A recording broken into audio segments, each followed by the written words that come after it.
On va tout de suite voir un exemple donc de ce moyen pour équilibrer ou ajuster les équations de combustion.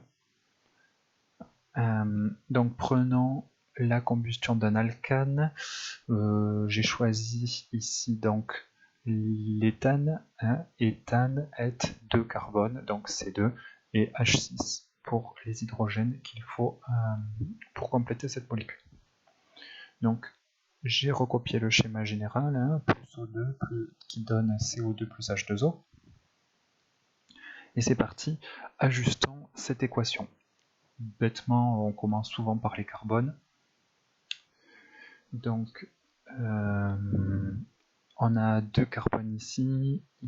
Au produit, quelle est la molécule qui nous permet d'ajuster les carbones? Ça va être le CO2, c'est le seul qui possède des carbones. On a 2 carbones au réactif. Ici, dans CO2, il n'y a qu'un seul carbone, vu que là, il n'a pas d'indice. Du coup, il nous faut 2 molécules de carbone. 2 molécules de dioxyde de carbone. À présent, équilibrons les hydrogènes.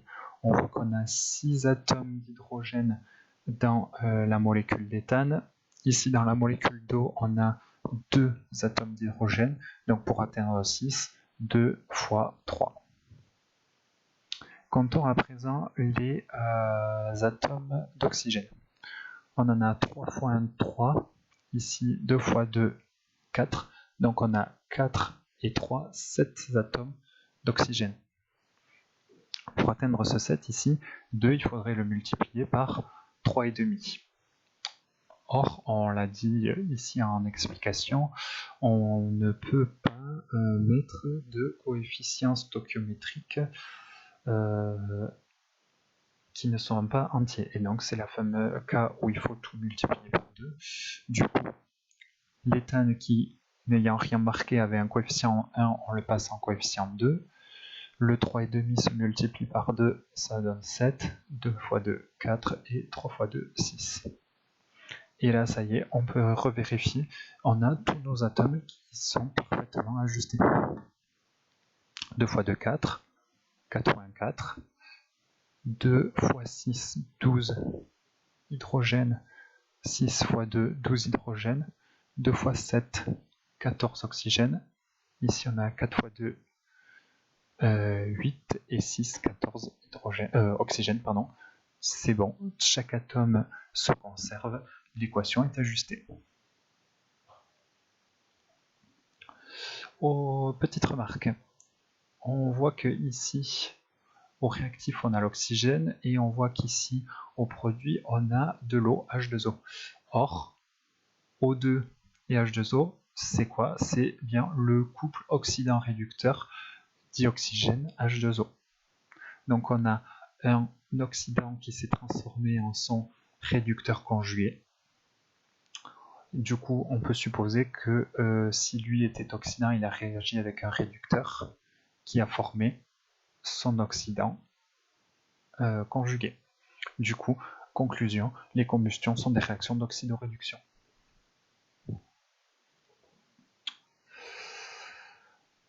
Partie 2. Énergie libérée lors d'une combustion. En fait, c'est le deuxième grand enjeu. En général, dans ce chapitre, premier truc, on va vous demander d'ajuster l'équation. Et deuxièmement, on va vous faire travailler sur les énergies libérées lors des combustions. 2 méthodes pour calculer cette énergie libérée.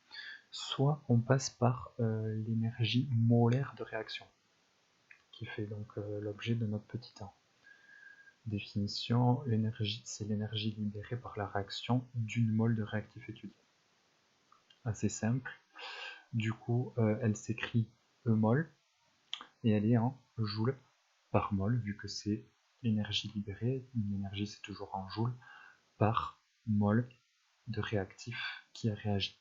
Et donc, si on veut calculer l'énergie libérée par une réaction lors de la réaction d'une quantité N de réactifs, tout simplement ER, donc l'énergie libérée par la réaction étudiée, c'est égal à N, la quantité qui a réagi, fois E mol, l'énergie molaire de réaction. Donc dans les exercices qu'on vous proposera, en gros, l'idée ce sera toujours à peu près la même, c'est que on vous en donnera 2 sur les 3, il faudra trouver le troisième. En général, on nous donne souvent celui-ci, c'est-à-dire la quantité qui a réagi, parce que en général, le manipulateur il introduit une quantité connue de réactif, il veut la faire réagir et il se demande combien ça va produire d'énergie, ou alors en mesurant l'énergie, il veut connaître quelle est l'énergie molaire de réaction de ce produit pour pouvoir après la connaître. Sinon, aussi en général, E-mol, il faut savoir que cette énergie molaire de réaction, elle est unique à chaque molécule, et pour une molécule donnée, elle est toujours la même. C'est-à-dire que si on prend l'éthane, pour reprendre l'exemple de tout à l'heure, l'énergie molaire de réaction de l'éthane sera toujours la même aujourd'hui, demain, dans 10 ans, etc. Okay, c'est une valeur fixée. Et par contre, après, si on prend le propane, le butane, ils auront d'autres valeurs d'énergie molaire de réaction. L'autre alternative à l'énergie molaire de réaction, c'est le pouvoir calorifique massique. Alors, c'est très proche de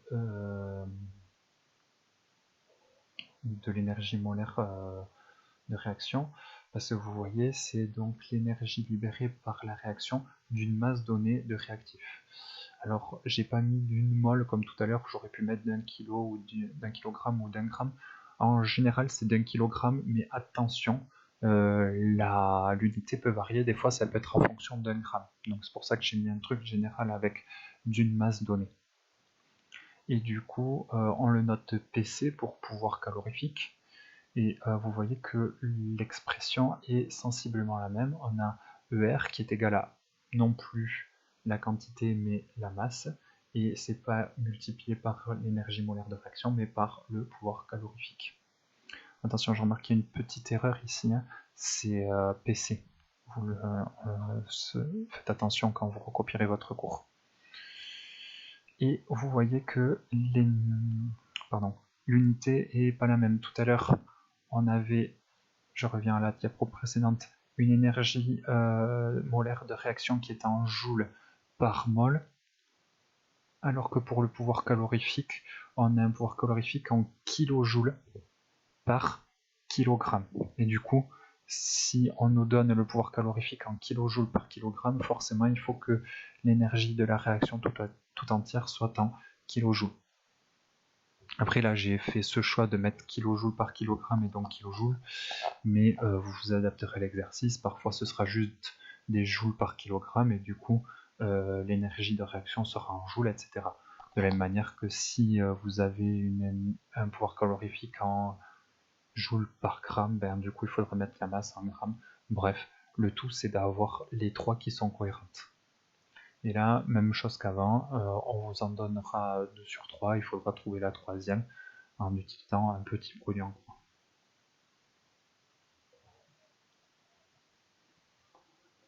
Dernière partie, interprétation microscopique de la combustion.